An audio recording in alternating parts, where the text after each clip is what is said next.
네, 투데이 리포트입니다. 오늘도 리포트를 내놓은 전문가에게 직접 이야기를 들어보는 시간 마련했습니다.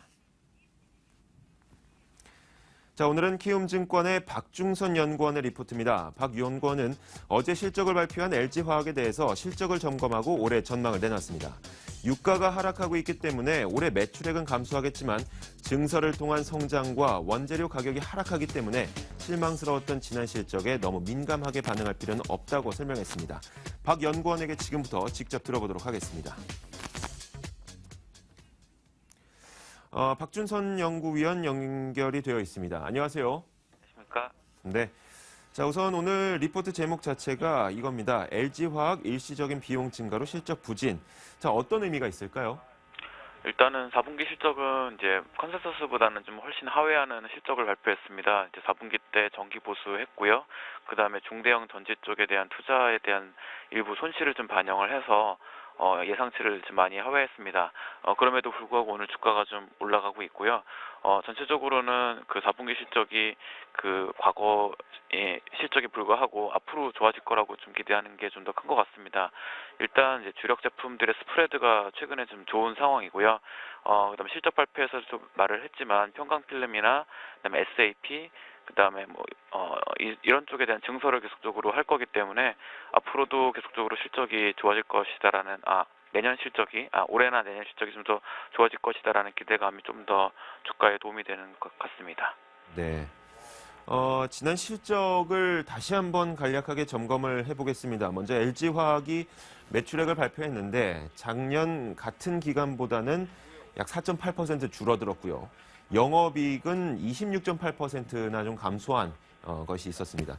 게다가 영업이익률도 1.3% 정도 감소를 했는데 지금 말씀드렸던 부분은 전체적으로 제가 좀 총괄을 해봤던 거고 예. 자, 각 사업 부문별로 좀 점검해보자면 어땠습니까? 일단은 석유화학 쪽에서는 이제 유가 하락하면서 제품 가격 하락한 영향으로 매출액이 한 7% 정도 빠졌고 올해도 연간으로는 지금 유가가 45불대까지 빠졌기 때문에 최대한 보면 한 2.5조 정도 3조 가까이 매출액은 좀 줄 것 같습니다. 석유화학 쪽에서는 매출액 감소가 좀 예상이 되고요. 그다음에 정보전자 소재 쪽에서는 편광필름이 4분기 때 의외로 조금 수요가 살아나면서 특히 디스플레이, LCD 이런 쪽에 수요가 좋으면서 그쪽에 들어가는 편광필름의 마진율도 3분기 대비 좀 회복을 했었습니다. 아쉬웠던 거는 2차 전지 쪽인데요. 매출액은 좀 증가했지만 증설 때문에 증가했지만 중대형 전지에 대한 투자가 실적에 부정적으로 영향을 미치면서 지난해 4분기와 마찬가지로 또 손실을 좀 냈습니다. 영업 적자가 한 61억 정도 발생을 했고요.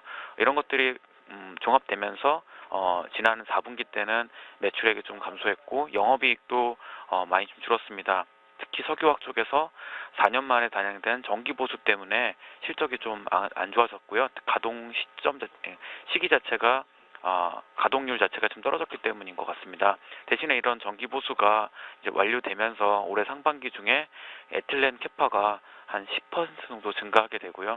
또 올해 또 SAP라고 해서 이 회사가 주력으로 하고 있는 특수 소재인데 고흡수성 수지라고 합니다. 이런 쪽에 캐파를 8만 톤 정도 증가를 해가지고 기존 36만 톤 대비해서 한 20% 이상 증가를 시킬 계획이고요. 이런 것들이 이제 향후 실적에는 좀 긍정적이지 않을까라고 보고 있습니다. 장기적인 성장성을 생각해 봤을 때 이 2차 전지에 대한 그 궁금증이 좀 남아 있거든요. 자, 우선 지난 4분기와 그리고 그 전년도 4분기는 계속해서 61억 원 정도의 적자를 기록했습니다. 물론 다른 1, 2, 3분기의 실적 자체가 그렇게 나쁘진 않은 것 같고요. 자, 그런데 이렇게 적자를 지속하고 있다는 것이 특히 4분기에 좀 집중이 되어 있는데 이것은 계절적인 요인으로 봐야 되는 겁니까? 아니면은 어떤 다른 요인이 있는 겁니까? 솔직히 말씀드려 지금 같은 저유가 상황에서 전기차라든지 하이브리드 자동차에 대한 수요가 좋을 것이다라고 기대하기 조금 어렵고요. 또 이 회사가 그런 쪽에 대한 투자를 많이 했음에도 불구하고 지금 수익성이나 수주가 그러니까 판매량 자체가 지금 좋지는 않기 때문에 지속적으로 또 원가 절감이라든지 아니면 신기술 개발을 위한 어떤 비용이 수반될 거라고 보고 있습니다. 그래서 회사에서도 중대형 전지 부문의 어떤 흑자 전환은 올해까지는 기대하지 못하고 있는 상황이고요. 아직까지는 이제 폴리머나 모바일 전지 쪽에서 수익 기대를 좀 더 많이 하고 있는 상황입니다. 그래서 그 전기차에 대한 모멘텀 갖고서 LG화학 추천하기보다는 저는 솔직히 지금은 석유화학 쪽에 지금 스프레드가 좀 좋은 상황이라서 납사 가격이 많이 빠졌고 반면에 이제 석유화학 주요 제품 가격이 상대적으로 좀 적게 하락했기 때문에 지금 석유화학 쪽에서 스프레드 개선되고 또 주력인 그 SAP라든지 뭐 평강필름 쪽의 증설을 통한 어떤 외형 성장을 좀 더 기대하는 게 이 회사를 보는데 좀 더 좀 바람직하지 않을까 보고 있고 그렇기 때문에 이제 다른 화학 업종한테 적용하는 멀티플보다 지금 LG화학은 보통 할증을 많이 주시는 편인데 저는 뭐 거의 비슷한 정도의 멀티플을 줬습니다. 아무래도 그 비슷한 석유화학 업체들하고 이 회사가 차별화될 수 있는 요인이 이제 많이 예전보다는 좀 줄었기 때문이고요. 그런 것들을 감안해도 최근 주가가 워낙 많이 빠져 있기 때문에 현 주가 대비해서는 제 목표 주가가 그 상승 여력이 좀 충분해 보이기 때문에 매수 투자 의견을 유지는 하고 있습니다. 네, 알겠습니다. 그렇다면 이 유가 하락에 따른 회사의 영향이 어떨지 궁금한데 지금 리포트를 보니까 2015년에 평균 유가를 약 65배럴 정도로, 65달러죠. 배럴당 65달러 정도로 책정을 하셨네요. 이 유가를 이 정도로 책정한 이유와 함께 회사에 미치는 영향이 어떻게 될지도 같이 설명을 해주시죠. 일단은 어저께 오펙의 회장도 그렇게 말했지만 현재 45불에서 50불 사이의 유가는 굉장히 낮은 상황이고 상승할 가능성이 있다라고 좀 얘기했습니다. 그리고 최근에 북미 지역의 뭐 에탄가스 아니면 셰일 오일 개발 업체들의 그 투자가 많이 줄었고요.